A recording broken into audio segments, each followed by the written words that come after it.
जियाउर रहमान। बहुत बहुत शुक्रिया माननीय सभापति जी। मैं आज यहाँ मजलूमों की आवाज़ बनकर खड़ा हूँ। उन करोड़ों भारतीय मुसलमान और अल्पसंख्यकों की जद्दोजहद और हक की बात करना चाहता हूँ जो इस देश का अटूट हिस्सा हैं। मेरे अल्फाज बंटवारे के नहीं बल्कि इत्तेहाद के हैं। मेरे अल्फाज मायूसी के नहीं बल्कि एक उम्मीद के हैं।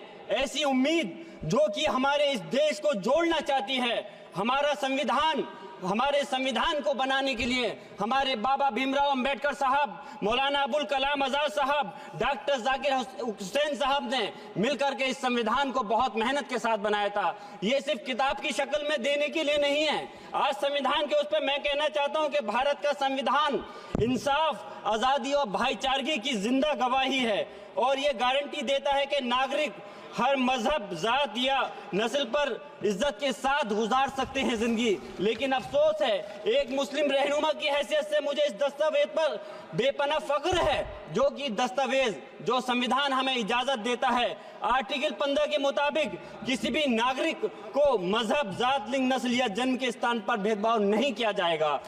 आर्टिकल 19 में बोलने के अभिव्यक्ति की आजादी का हक दिया गया है जो कि हमारे अधिकारी को हक की आवाज को छीनने का आप काम कर रहे हैं। आर्टिकल 25 अपने मजहब को मानने और उस पर अमल करने की आजादी देता है। आर्टिकल 29 के तहत अल्पसंख्यकों के हकों की हिफाजत करने के लिए प्रावधान किए गए हैं। लेकिन आप तो हमारे हकों की छीनना चाहते हैं। माननीय सभापति जी, मैं आपके माध्यम से कहना चाहता हूं कि आर्टिकल 30 के अंदर अपने तालीमी इदारों को कायम करने और उनके चलाने का हक है, लेकिन हमारे साथ ज्यादती हो रही है। ये संविधान को अगर आप कमजोर करेंगे तो याद रखना ये देश कमजोर होगा, हमारा मुल्क कमजोर होगा। जो संविधान के प्रति वफादार नहीं हो सकते वो हमारे मुल्क के प्रति वफादार नहीं हो सकते। मैं उस संभल की सरजमी से आता हूं जहां पर 15 दिन पहले एक संविधान को कमजोर करने का काम किया गया। वहां पे जिस प्रकार से 5 मजलूमों की जान ले ली गई, जिस तरह से 30 से ज्यादा लोगों को गोली मारकर घायल कर दिया गया और 27 से 50 से ज्यादा लोगों के खिलाफ मुकदमा दर्ज किया गया। मैं पूछना चाहता हूं माननीय सभापति जी, मैं सांसद हूं, मैं अपने मुकदमे का मैंने कहा था मुझे डर नहीं है। मेरे खिलाफ मुकदमा लिखा गया, मैं वहां मौजूद नहीं था और ये मुकदमा जो हमारे चाहे विपक्ष के सांसद हो या सत्ता पक्ष के सांसद हो, आप याद रखिए जनता की आवाज हो, जनता के बीच में जाकर के आपके जवाबदेही बनती है। और मैंने अपनी जनता को आवाज को उठाने का काम किया तो क्या गलत किया था? माननीय सभापति जी, सिर्फ इस बुनियाद पे मुकदमा लीजिए गया। आज मैं आपको बताना पॉइंट पे बोल रहा हूँ, संविधान पर ही बोल रहा हूँ माननीय सभापति जी। आज मैं चाहता हूँ उन लोगों को इंसाफ मिलना चाहिए जो जिन्होंने ज्यादती की है, उनको सजा मिलनी चाहिए। और आज एक इमाम को सिर्फ इसलिए गिरफ्तार कर लिया गया संभल के अंदर कि सिर्फ उन्होंने अजान लाउड स्पीकर से दे दी थी। अफसोस है कि आज हमारे साथ ऐसी ज्यादती हो रही है। माननीय अध्यक्ष जी, हमारा संविधान किसानों को मजबूती की बात करता है जो इस देश की रीढ़ की हड्डी है।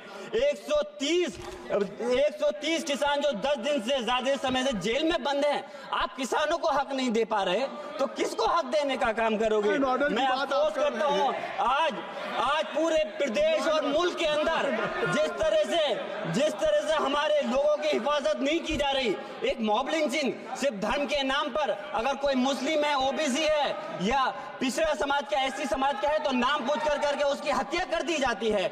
बुलडोजर चलाए जा रहे हैं। हेट स्पीच, अगर कोई हम कुछ बोलते हैं तो हेट स्पीच करके मुकदमा दर्ज कर देते हैं। और जो हमारे धार्मिक आका हमारे सल्लल्लाहु अलैहि वसल्लम की शान में गुस्ताखी करता है उनके खिलाफ कोई कार्रवाई नहीं। मेरे पास समय कम है इसलिए तेजी के साथ में मुझे बोलना पड़ रहा है। माननीय सभापति महोदय जी, ये सवाल बंटवारे का नहीं बल्कि हम वतनों के लिए जिनका जमीर मर गया है उनके जमीर को जिंदा करने के लिए है। हम चाहते हैं इस देश की आजादी, हमारी देश की सभापति जी, बस मैं अपनी बात खत्म कर रहा हूं, 1 मिनट। हमारी देश की आजादी के लिए मैं ये कोई बंटवारे की बात नहीं कर रहा, लेकिन हमारे मुस्लिम और हिंदू समाज सब लोगों ने मिलकर के इस देश को आजाद कराने का काम किया था। आज उनके साथ ज्यादती क्यों की जा रही है? हम लोग अपने इस मुल्क के अंदर मजबूरी से नहीं रुके बल्कि हम जो है अपनी मर्जी से रुके थे। हमारी मुल्क को आजाद कराने में हजारों लाखों मुसलमानों ने शहीद हुए थे। माननीय सभापति जी, कंक्लूड कर रहा हूँ सिर्फ राजकुमार से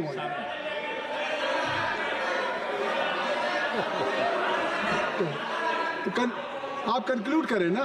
आप कंक्लूड कर माइक